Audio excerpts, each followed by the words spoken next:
Qiang Jin Jiu. Book 1, I Was an Outcast Liege. Chapter 4, Last Descendant. Combat boots crunched through the snow and circled around Shenzhequan before stopping at his side. The man nudged his face upright with the toe of his boots, causing it be smeared with blood stains. Under his helmet, his voice was low and oppressive as he asked, "Is Shenwei your old man?" Shenzhequan could not stop the blood from gushing out through his clenched teeth. Even as he hastily used his hands to cover his mouth, blood seeped through his fingers. He did not answer. The man looked down at him for a moment and said, "I'm asking you." With his head lowered, Shenzhequan grunted an affirmative through the bloody foam in his mouth. Jilei availed himself the opportunity and said from the side, "He's the 8th son of Shenwei. His name is Shen." The man lifted his arms and took off his helmet to reveal a young face. The gerfalcon circling in the sky rode on the cold wind and landed on his shoulder, sending up a puff of scattered snow. He looked at Shenzhequan as if he were looking at a pair of worn-out shoes. It was hard to tell if his gaze was one of disdain or loathing, but it was as frigid as a blade. Shenzhequan did not know him, but he recognized the Liege armored cavalry. Back then, Shenwei had cut a sorry figure as he retreated to the west.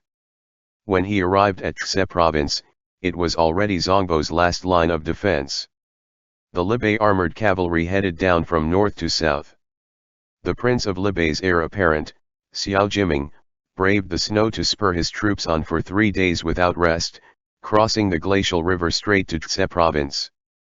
Who would have known that Shenwei could not even manage to defend Tse province, causing the Liege armored cavalry to end up besieged by the enemies? If it were not for Xiao Jiming having reinforcements in place, it would have turned out to be another brutal battle. After this battle, Liege came to hate the Zongbo Shen clan the most. This man was not Xiao Jiming. But since he could spur a horse onto the Chu capital with a bird of prey on his shoulder, then he must have been the prince of Liege's youngest son and Xiao Jiming's younger brother Xiao Qi. Jilei initially harbored the intention to instigate him, but he lost the courage to fan the flames when he saw Deputy General Zhao Hui, who was behind Xiao Qi.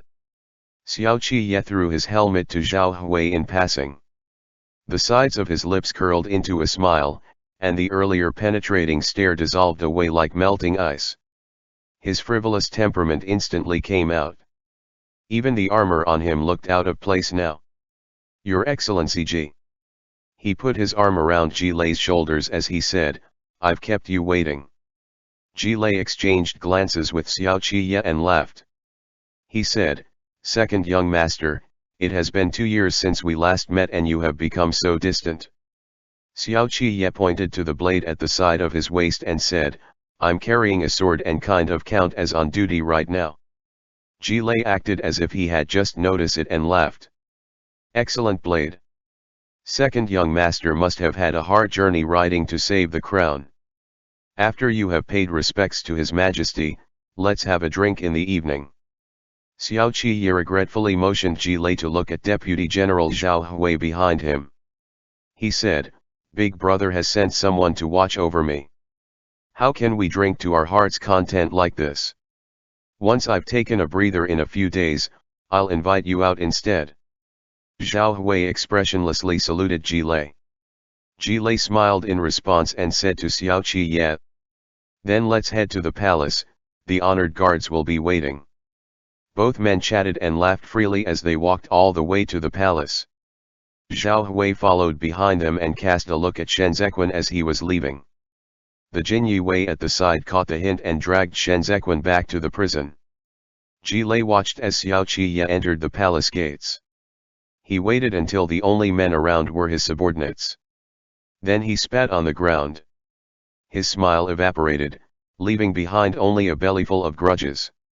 What he had been initially thinking was that since this hoodlum was usually impudent and audacious, it was only to be expected if he ended up killing a man. Who would expect this numbskull would be so crafty that he had actually handled this issue with such care? One kick and he had let Shenzhequan off, just like that. Asterisk. Xiao Qi entered the palace. Zhao Hui handed him a handkerchief which he used to wipe his hands as they walked. Zhao Hui whispered. Young master's kick earlier was a risky move. If the last survivor of that Shen dog died on the spot, the Empress Dowager would surely be displeased. Xiao Qiye's smile vanished and gloominess shadowed his face. Fresh from the battlefield, the deadly bloodthirst that had cloaked him had not had time to fade yet. The murderous intent pouring off him were so compelling that the palace eunuch leading the way before them did not dare to eavesdrop again. Xiao Qiye said coldly, "My intent was to kick him to death." Old dog Shen allowed a bloodbath to happen in Zongbo. We have been burying those soldiers in the Hashi sinkhole for half a month, and we are still not done with it yet. And now the Hua clan wants to protect that old dog's remaining descendant for the sake of their personal relationship. How in the world could something go so perfectly according to one's wishes? Besides, De Gur has been carrying out raids for thousands of li. After this battle, there is no more promotions that could be bestowed or conferred to him. Our Liege is at the peak of its glory. It has long become a thorn in the Empress Dowager's side. Zhao Hui said, "Xiao Shi Sui often says that when the moon is at its fullest, it will soon wane. This award ceremony in Chu capital is like a trap. Young master, our main forces are stationed hundreds of li away from the capital, and this city is riddled with eyes and ears of the noble families. At this point in time, we must not act impulsively." Xiao Qiye threw the handkerchief back to Zhao Hui and said, "I know. Asterisk asterisk asterisk. Is Aya here?" Emperor Xiand was feeding his parrot. The feathered animal had been raised until it was impeccably wily. Imitating Emperor Xiand's words, it opened its beak and said, "Aya is here. Aya is here. Aya pays his respect to your majesty. Your majesty. Your majesty. Long live. Long live. Long live your majesty." With the feed in his hands, Xiao Jiming answered, "It's about time he got here." 2 years, right? Emperor Xian teased the parrot. "Zhen haven't seen him for 2 years. This lad takes after your father. He grows so fast. Zhen is afraid he will be even taller than you when he's all grown." Xiao Jiming said, "He may be tall but he's still very much a child. All he does is to stir up trouble at home." Emperor Xian was about to say something when his cough started up again. From the side, Pan Rugui held out a cup of tea to him. Emperor Xian moistened his throat for a moment. Before he could continue his words, he heard the announcement of Xiao Qiye's arrival outside. "Come in." Emperor Xian sat back on the chair and put up an arm. "Come in and let me take a look at you." The eunuch carefully lifted the curtain, and Xiao Qiye strode across the door and entered. With an air of coldness around him, he kneeled at the bottom and kowtowed to Emperor Xian to pay his respects. With a smile, Emperor Xian said, "What a fine lad, looking almighty in your armor. We heard that when the Biancha 12 tribes raided the food supplies route and relay station at the frontier the year before last, you showed your prowess and captured several people alive. Is that right?" Xiao Qiye laughed and said, "Your Majesty thinks too highly of me. I've indeed caught a few men but they are all nobodies. The year before last, the Biancha 12 tribes carried out an attack on Libe's food supplies route.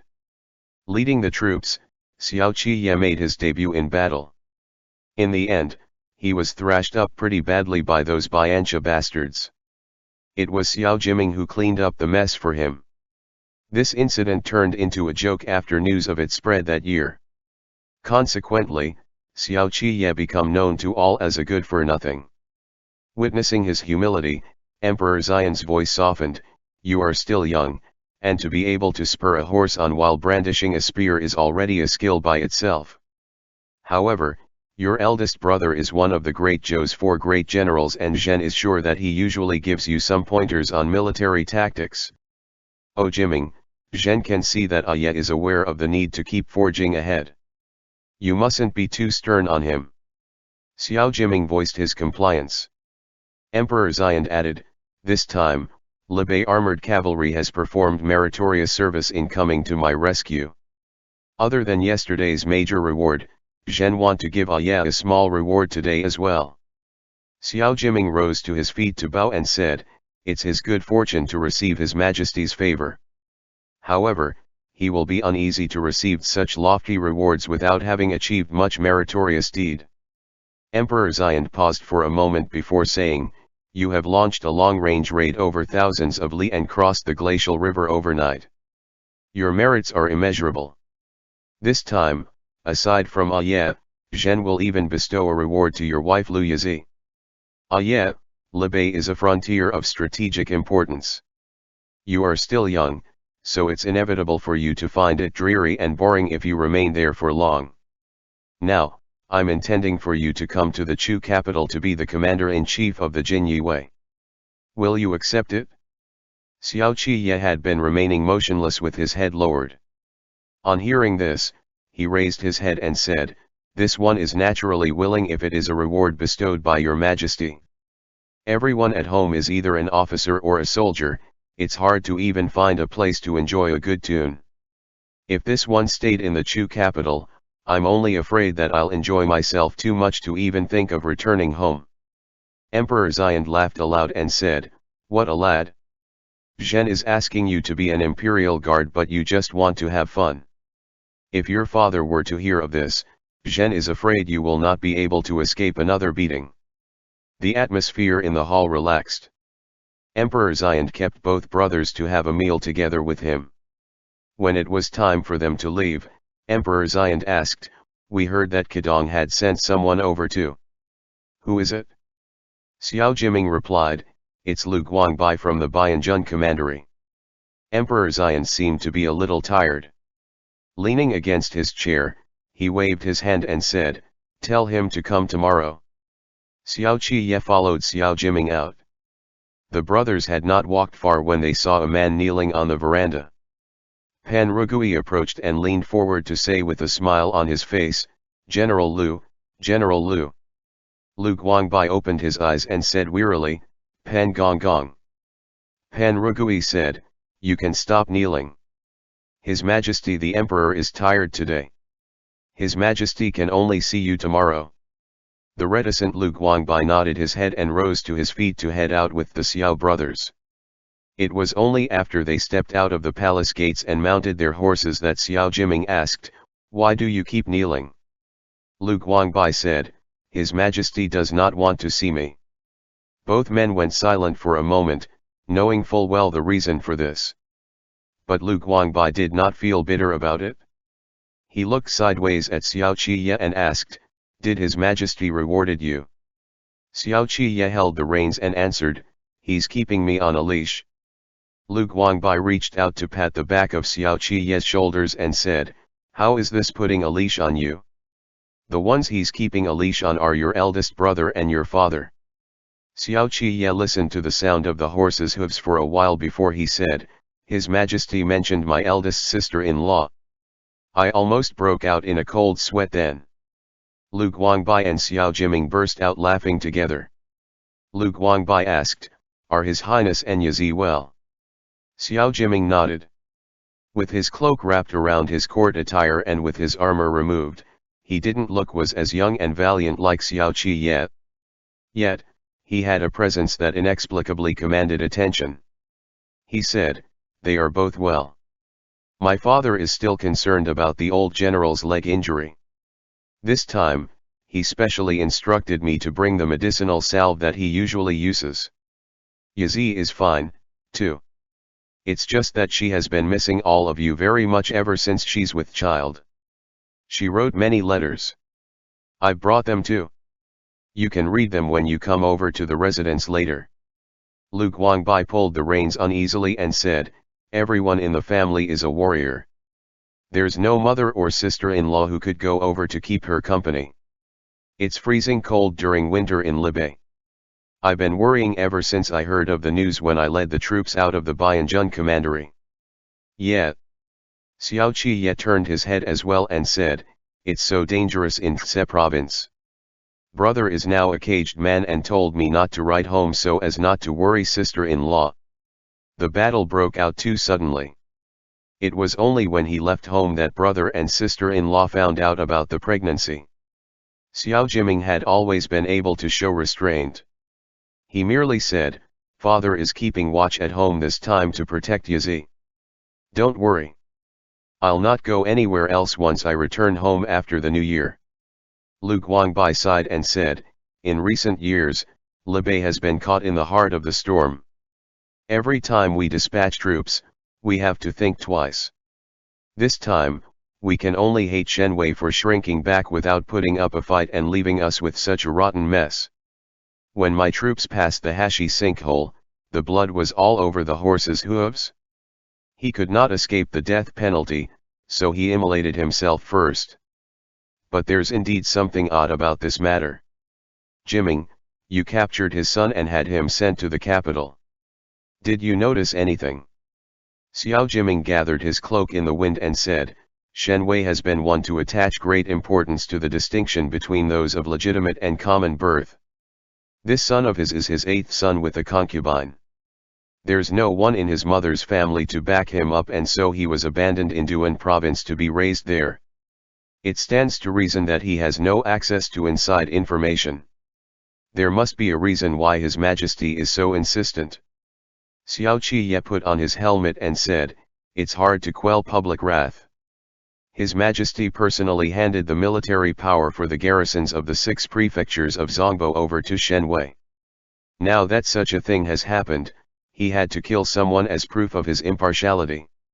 However, the one with imperial sovereignty over the Great Zhou was not the emperor but the Empress Dowager, who held court in place of the emperor behind a screen. Now that the situation was at a stalemate, everyone all had their eyes on the life of this Shenzequan. If he pleaded guilty and died, then that would be all's well that ends well. If he did not die, then he would be doomed to be a thorn in the flesh." The Libe Xiao clan was now at their peak of glory and splendor. Even Kedong, commander-in-chief of the Qi clan, had to give way to them. Xiao Jiming was the Glacier Armored Cavalry General and one of the 4 great generals. He was also the brother-in-law of Lu Guangbai of the Kedong Bianjun Commandery. To put it more explicitly, he was a man who could mobilize the Libe Armored Cavalry and rely on his wife's family to deploy the Bianjun Commandery garrison troops.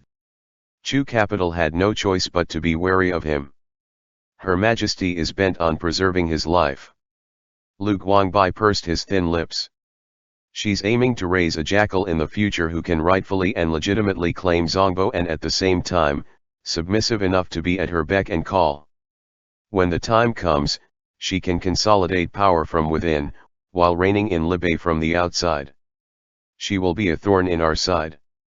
Jiming, we must not let this lad live." The gale on the street outside brought snow that felt like slicing knives as it scraped across their cheeks. The 3 men spoke no further. In this endless silence, Zhao Hui, who had been silent behind them, urged his horse on forward.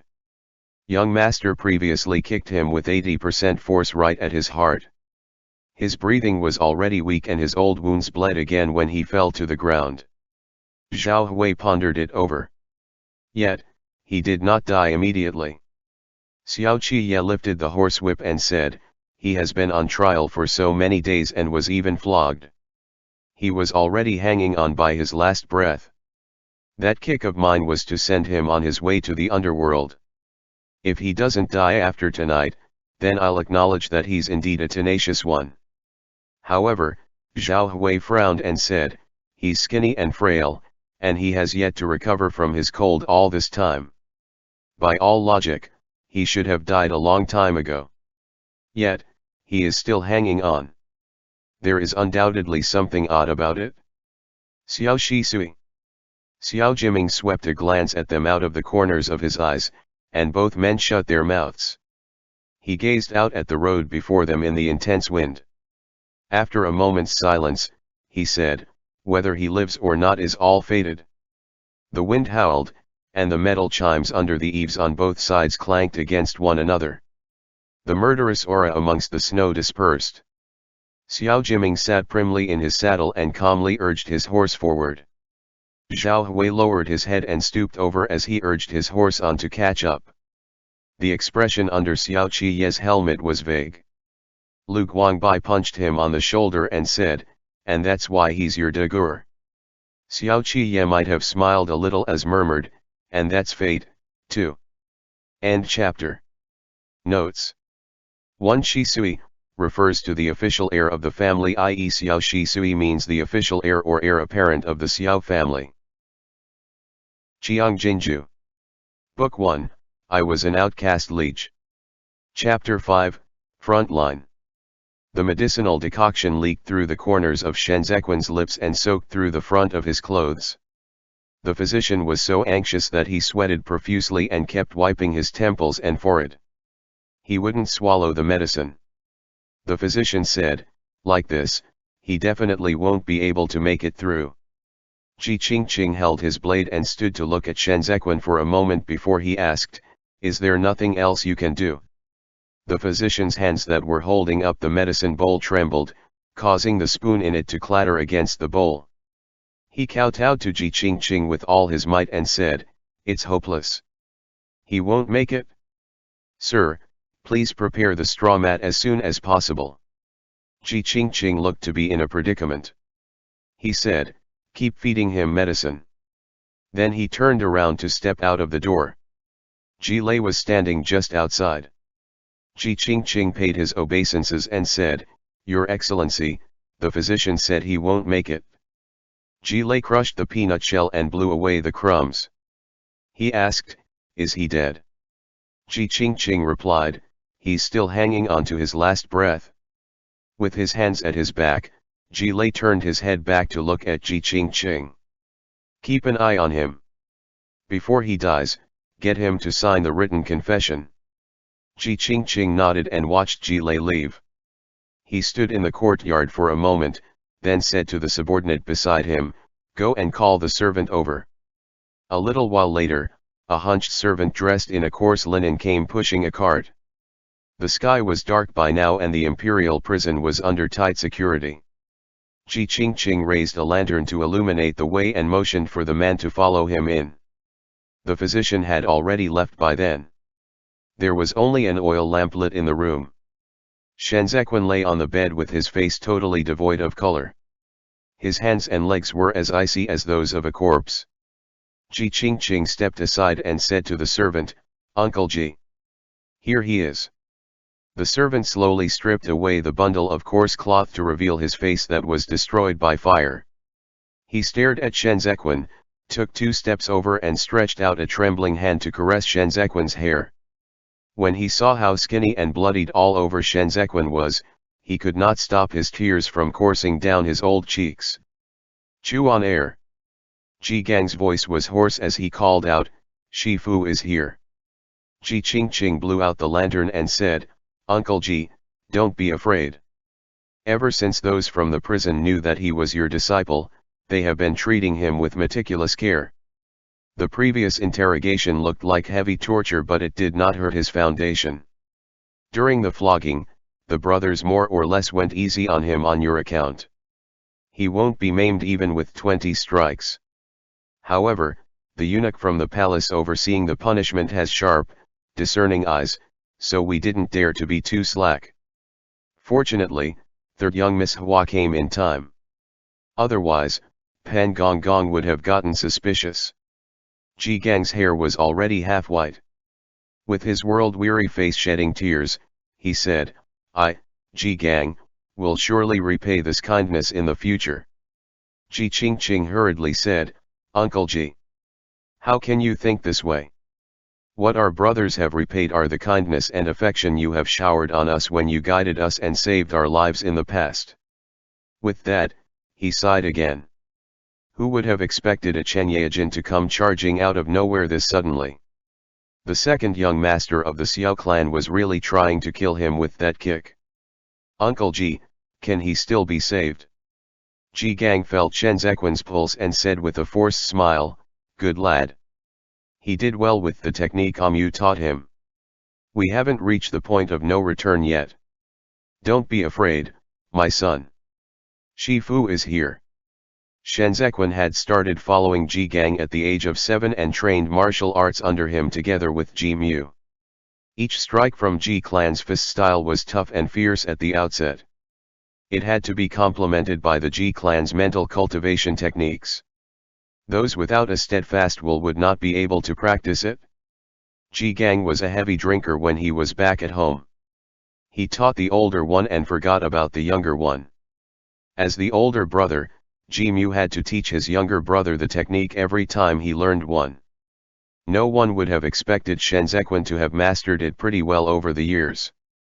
Ji Qingqing bent over for a look and said, "But he's still young after all. I'm afraid his body will be in bad shape after going through this." "Uncle Ji, I've sent someone to decoct the medicine the physician prescribed again.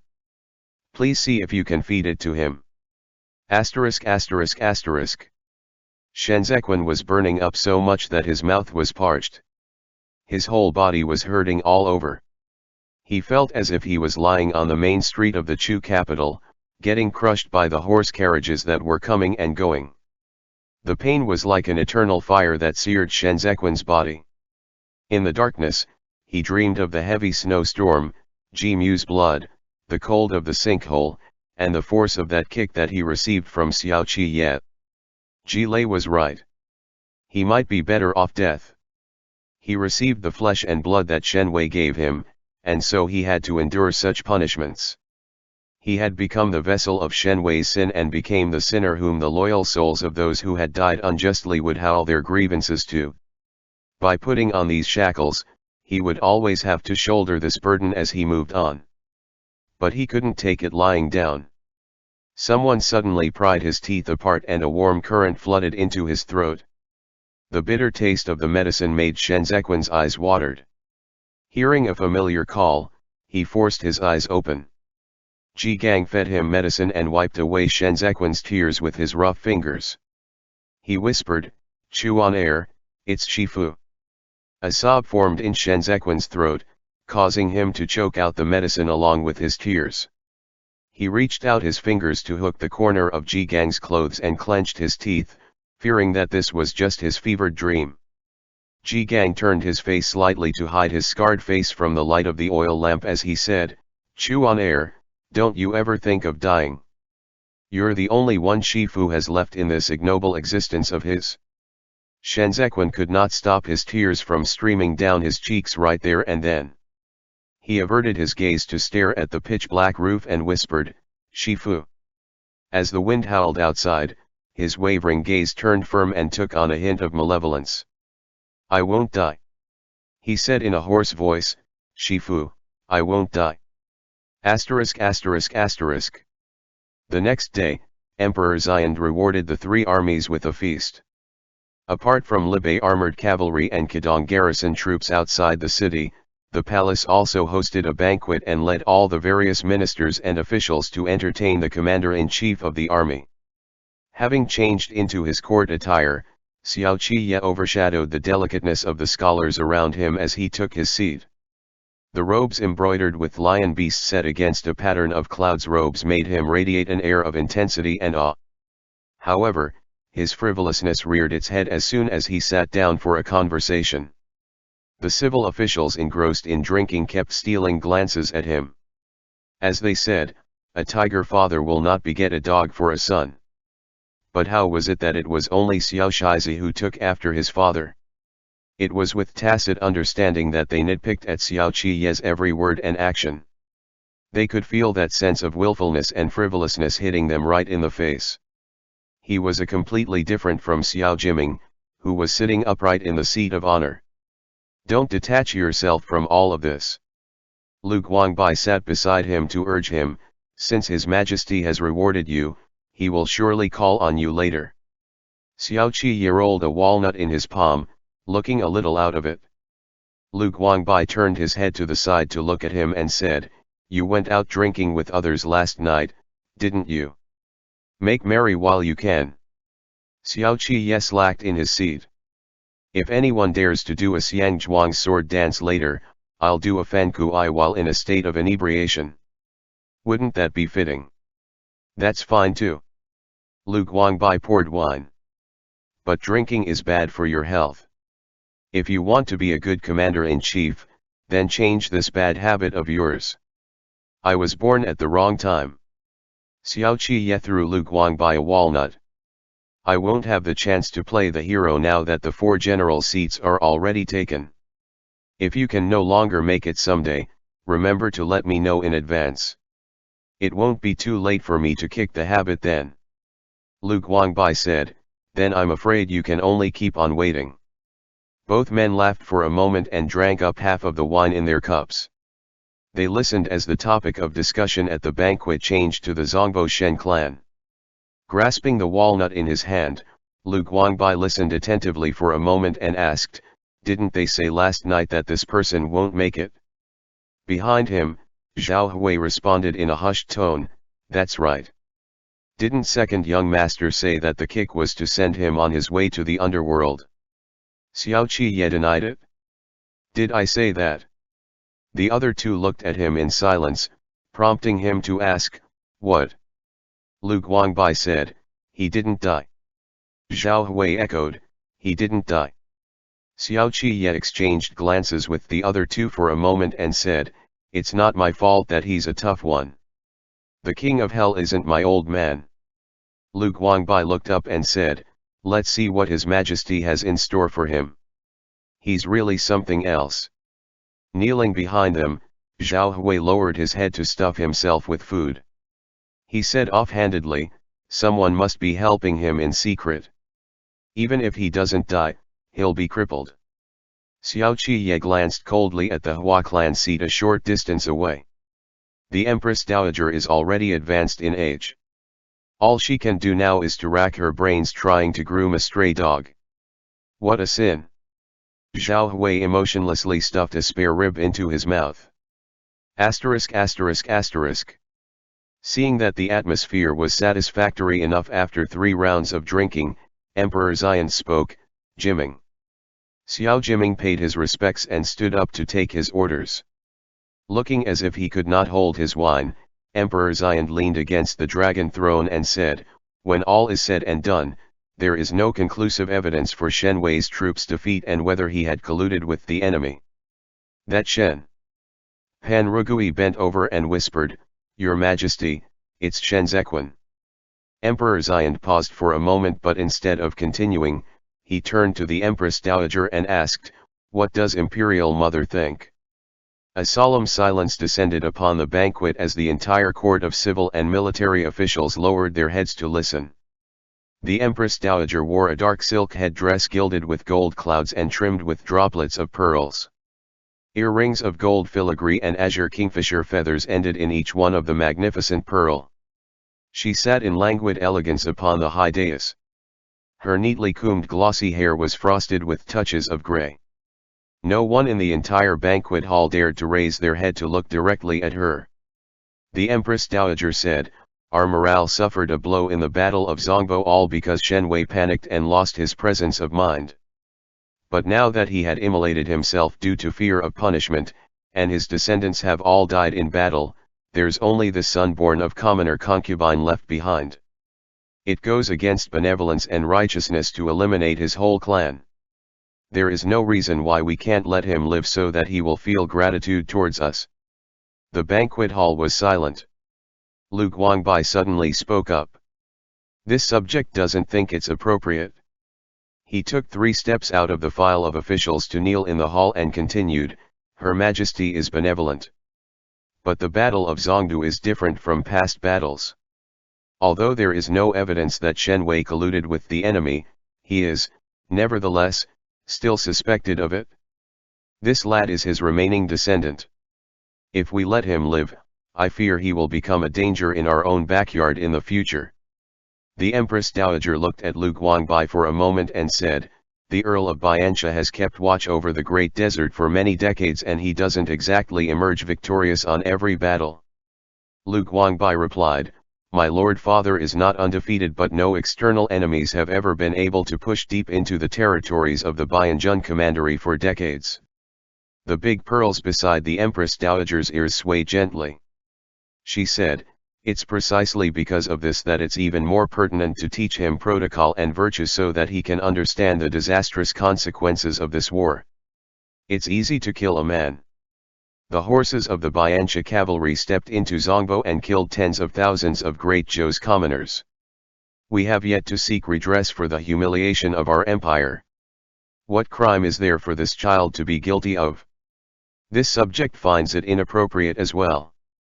The Deputy Senior Grand Secretary of the Grand Secretariat, Liege, who had remained quiet all this while, supported himself up from the table and knelt down as well.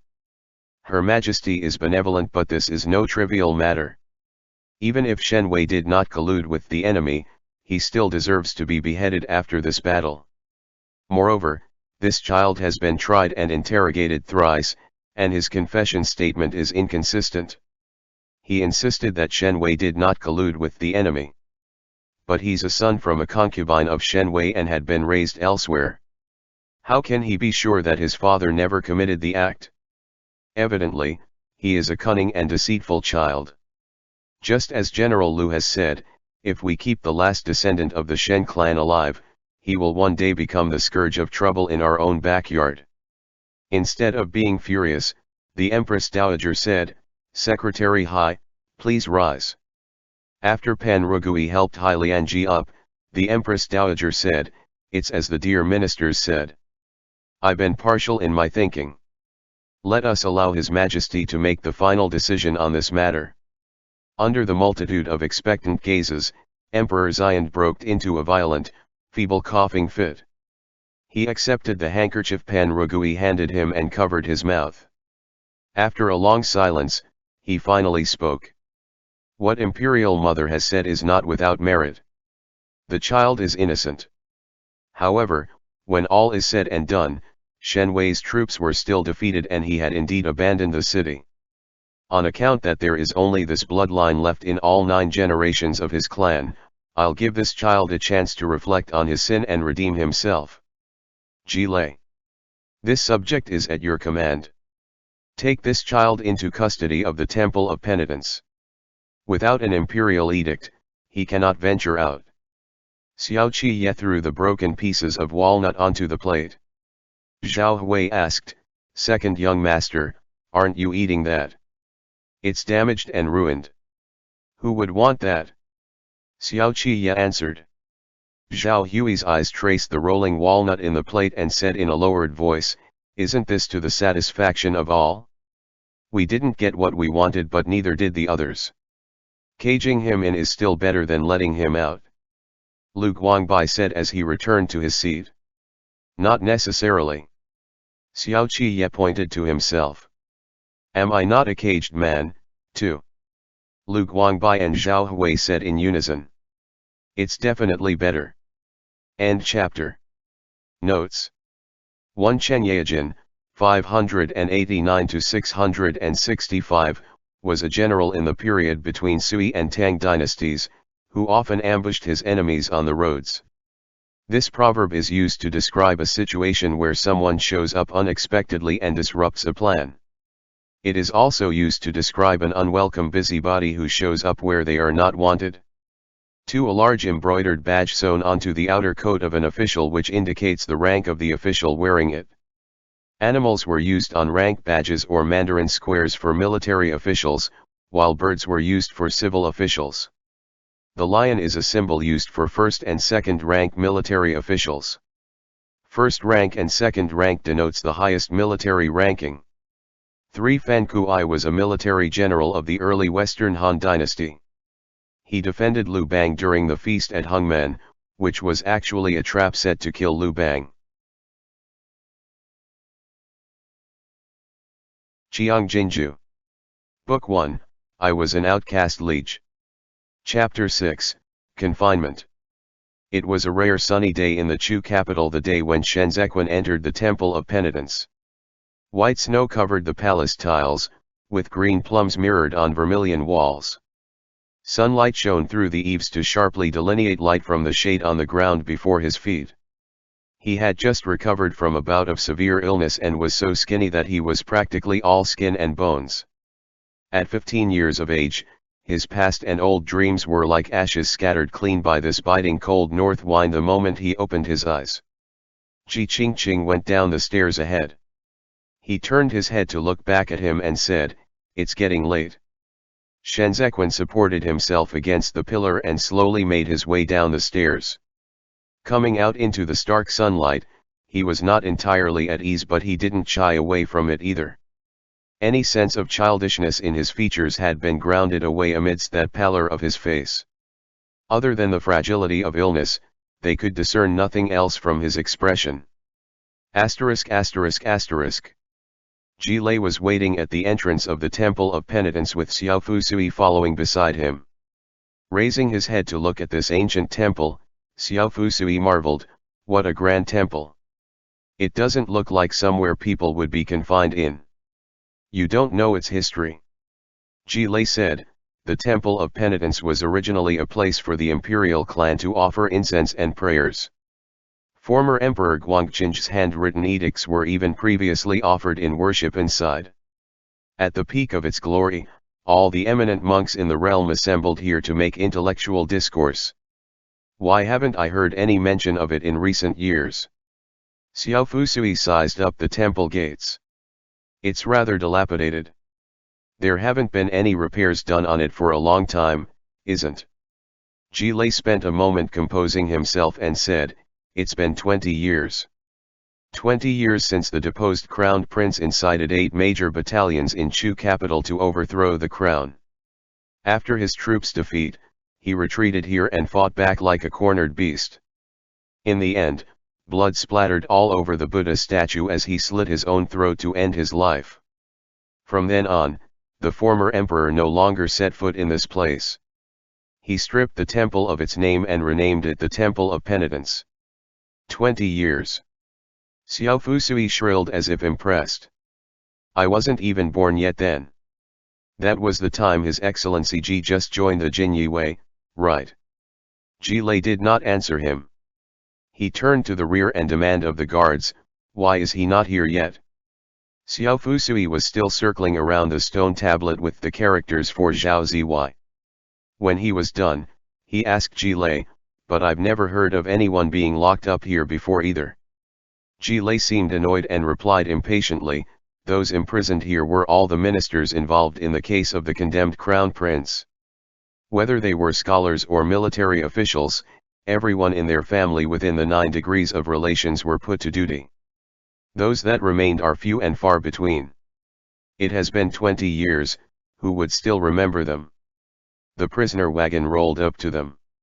Ji Qingqing paid his obeisances to Ji Lei and said, "Your Excellency, I brought him here. Send him in." Ji Lei then said to Shenzhequan, "After today's farewell, we probably won't have the chance to meet again. The Emperor's magnanimity knows no bound. You must remember this with gratitude for the rest of your life." Shenzhequan did not appear to have heard him as he stepped over the threshold of the Temple of Penitence with the vermilion door which paint was peeling off as it moved with a loud rumble. He stood in the middle and looked at Ji Lei. Ji Lei was displeased by his gaze and was about to lose his temper when he saw Shenzhequan unveiled a smile on his cleansed face. "He's gone mad," Ji Lei thought subconsciously. But then he heard Shenzhequan say, "Your Excellency Ji." His voice was calm. "We will meet again." The vermilion door shut with a bang and stirred up a cloud of dust. Xiao Fusui covered his nose and coughed while stepping back repeatedly. But then, he saw Ji Lei standing motionlessly in the same place. Ji Lei only returned to his senses after being called a few times. He swiftly mounted the horse. With the sun shining on his back, he cussed. "Bah! Just my rotten luck. ******. Xiao Qiye was riding his horse across the street when he bumped into Ji Lei. Reining his horse in, he laughed and said, "Lao Ji, aren't you on duty in the palace?" Ji Lei looked covetously at the battle steed under Xiao Qiye's saddle. "I'm on my way back," he answered. "I was escorting that Shen remnant to the temple today." "Second young master Xiao, that's an excellent steed. I heard you tamed it yourself." "I had free time." Xiao Qiye lashed out the horsewhip with a crack, and the gerfalcon in the sky swiftly swooped down onto his shoulder. He said, "Falconry and training horses are all the talents I have. Once you assume your duties after the new year, you'll have a lot of things to do. Jilei said, as the latest eminence in the Chu capital. I'm not on duty tomorrow. How about a drink together? Xiao Qiye said, if the wine isn't good, I'm not going. Jilei laughed out loud and said, of course it's good wine. Who dares to invite the second young master Xiao if the wine isn't good? I'll call at your residence later with a personal invitation. Would Xiao Shisui have the time to have fun together with us? Xiao Qiye caressed his bone thumb ring and said, my brother? Nah, he doesn't have a taste for these things. Why? Is it not prestigious enough for you if I'm the only one going? Jilei hurriedly said, that's not what I meant. Second young master Xiao, that settles it then. Xiao Qiye agreed and spurred the horse to leave. But just before leaving, he seemed to recall something and asked, how did that surviving Shen look? Can he walk? He can. Jilei responded. But not nimbly enough from the way I see it. How many can actually survive floggings without lasting injuries? He is lucky to be able to walk at all. Xiao Qiye did not say another word as he spurred his horse on and left. Asterisk asterisk asterisk. Later that day, the servant delivered the meals to the Temple of Penitence.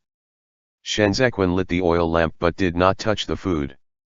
Grabbing the oil lamp, he walked around along the small corridor beside the main hall. The dust had been accumulating here for a long time. Some side rooms in the wings had fallen into a state of ruins with the doors and windows already rotten. Shen Zequin saw several skeletons that toppled over when the wind blew. Since he did not come across any living creature, he returned to the main hall. The Buddha statue had collapsed, and the incense altar was old but seemed sturdy. The space under it was just right.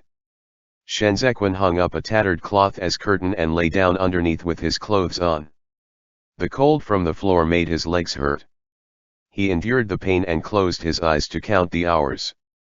Fresh snow started to fall in the latter half of the night. Shen Zequin listened as the night owl hooted twice. He sat up and lifted open the cloth just in time to see Ji Gang step through the door before him. Eat, Ji Gang unpacked his cloth bundle. And then we'll train. This place doesn't keep the wind out at night. Shifu is afraid you will fall ill if you sleep like this. Shen Zequin looked at the roasted chicken wrapped in oil paper and said, one should abstain from meat when ill. Shifu, you can have it. Ji Gang tore up the roasted chicken for him and said, bullshit. This is the time where you should eat your fill. Shifu likes to eat the rear end of the chicken, even at home, it's my favorite. Save it for me. Shen Zequin said, since I'm following you, I will eat what you eat. Ji Gang glanced at him and laughed. He said, brat.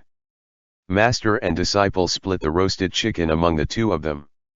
Ji Gang seemed to have grown a mouthful of iron teeth as he chewed even the chicken bones into pieces. He handed the wine gourd to Shen Zequin and said, drink some wine if you really can't put up with the cold. But don't drink too much. Just sip accordingly, just like your brother. They never mention Zongbo, Duan province, or even the Hashi sinkhole these days. Shi Niang and Jimu were unspoken wounds both master and disciple shared. Both of them thought they had hidden it pretty well, but they never realized that the blood was already seeping out and that the pain was mutual. Shen Zequin took a sip and handed it over to Ji Gang. Ji Gang did not take it. He said, I've quit. Shifu doesn't drink anymore. Silence descended in the hall. Without the shelter of the door, the snow fell before their very eyes, becoming the only scenery in this endless night. Ji Gang asked, why are you in a daze? Shen Zequin said, Shifu. If you have something to say, just say it. I'm sorry. After a long silence, Ji Gang said, it's not your fault. Shen Zequin clenched his fist. He stared at the snow as if the tears would fall if he blinked. His voice hitched as he said, did you go looking for us at Hashi? Ji Gang slowly leaned against the incense altar, burying his body within the shadows. It was as if he was looking for his own voice. After a long time, he said, I did. I found him. He found him. In that deep, snow-filled hole in the ground, beneath a thicket of arrows, Jigang found his son. He had leapt down, stepped over that dense heap of corpses and dug out Jimu's body. Jimu was only 23 of age. He had just been promoted to squad commander of the garrison army of Duan province. His armor was new. On the day he had put it on, Hua Pingting tied a protective talisman to the inside of his chain mail. When Jigang found him, he had already turned purple from froze along with his other comrades. Shenzequan raised his head slightly. Shifu, I'm sorry, he said once again. Jigang ran a rough hand through his aged white hair and said, he's the elder brother, isn't he? That's what he was supposed to do. What happened is not your fault. The snow kept falling. Jigang huddled over and said, who would have known that those Biancha bastards would come? That he would become a soldier and charge to the very front of the battle is something that can't be helped. I taught him martial arts, and with that temperament of his, you might as well kill him rather than ask him to flee. He could hardly bear to see others suffer and got dragged down. So how could he flee? It's not your fault or his. Shifu is the one to be blamed. I indulged in excessive drinking. Your Shinyang scolded me for so long, but I never quit. When the cavalry came, I couldn't even fight properly. At this age, I've become old and useless. Water dripped onto the bottle gourd. Shenzequan gripped it and said nothing. Old and useless. All of a sudden, a grinning head suddenly poked out from behind the Buddha statue and repeated, old and useless. Jigang sprang up like a leopard and bellowed, who's there? The unkempt man gradually peeked out from his hiding place and imitated Jigang. Who? Who? When Jigang heard this voice clearly, he pressed Shenzequan down and involuntarily blurted out in astonishment. Grand Tutor Qi. The head shrank back immediately. No. Not a Grand Tutor, he yelled as he kicked the Buddha statue. Jigang ran a few steps behind the Buddha statue in pursuit. When he saw the man was about to dove his way through a hole to flee, he could not help but pounce and grab him by the ankle. The man immediately let out a squeal like a pig being slaughtered and shouted, Your Highness! Your Highness, run quickly! Shenzequan covered his mouth and joined forces with Jigang to carry him back. Who is this? Shenzequan asked. You are too young, so you've never heard of him. Jigang's voice was unsteady as he pressed the man down and said, Grand Tutor Qi, this is great. You are still alive. What about Lord Zhou? Is His Excellency Zhou here too? Grand Tutor Qi was a small, thin-boned man. He could not kick them away, so he glared at them and whispered, He's dead, dead. I'm dead. His Highness is dead. Everyone is dead. Jigang said in a heavy voice, Grand Tutor, I am Jigang. The Jinyi Wei's vice commander, Jigang. Still badly shaken, Grand Tutor Qi hesitantly raised his neck to look at Jigang's face. He said, You're not Jigang. You're an evil spirit. Jigang said sorrowfully, Grand Tutor. In the 23rd year of the Yanji era, I escorted you into the capital. This was where His Royal Highness the Crown Prince met and welcomed you. Have you forgotten this too? Grand Tutor Qi's eyes glistened as he raved madly. They killed the Crown Prince. Your Highness. He sobbed and said, Jigang, Lord Ji.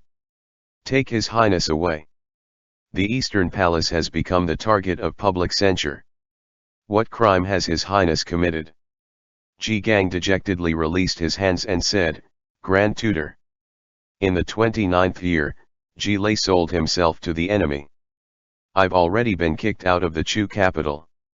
In these 20 years, I've been reduced to a mere fugitive of the Jianghu. I have also gone on to take a wife and fathered a child in Duan province of Zongbo. Grand Tutor Qi stared at him blankly and said, His Highness is gone, but the imperial grandson is still around. Take him away. You, take him away. Ji Gang could not help but close his eyes and said, in the 30th year of the Yanji era, the crown prince slit his own throat and committed suicide in this place. No one from the Eastern Palace returned alive. Grand Tutor Qi leaned back and muttered. That's right, he sobbed like a child. How did it come to this? This night had made Ji Gang mentally and physically exhausted. He said, after the parting of drifting clouds, 10 years have gone like flowing water. Who would expect that when we meet again in this life, it would be under such circumstances? Grand Tutor Qi turned his body to hide his face and said, did they lock you up too? Let them lock everyone up. Let them kill all the literati in this world. Ji Gang said, my disciple is shouldering the blame for his father. Grand Mentor Qi said, shouldering the blame for his father. That's great. Who's his father? He couldn't have angered his majesty too, could he? Ji Gang sighed and said, last year, Shen Wei's troops were defeated. He did not expect Grand Mentor Qi to turn his head suddenly upon hearing the words Shen Wei and crawled on all fours towards Shen Zequin. He asked, this, is Shen Wei's son? Ji Gang had a sense of foreboding and was about to act when Grand Tutor Qi beat him to it and pounced. Making a grab for Shen Zequin with his wizened fingers as he raged savagely, Shen Wei. Shen Wei killed his highness. Sharp-eyed and agile, Shen Zequin had already grasped Grand Tutor Qi by his wrists. Right after this, Ji Gang grabbed a hold of Grand Tutor Qi and said, Grand Tutor, do you want my disciple to die today for the same reason the imperial grandson did? No matter what crimes Shen Wei committed, it has nothing to do with my disciple. Grand Tutor Qi gasped heavily and spoke in a trembling voice. Since he's Shen Wei's son, Shen Wei's son. He was Shen Wei's son when he was born. Ji Gang held Grand Tutor Qi down and suddenly kowtowed. He continued, but since then, he has been Ji Gang's son. If I utter a single word of falsehood tonight, then I'll die a terrible death. Grand Tutor, are you going to kill my son? End chapter. Note: One Eastern Palace is the palace where the reigning crown prince resides.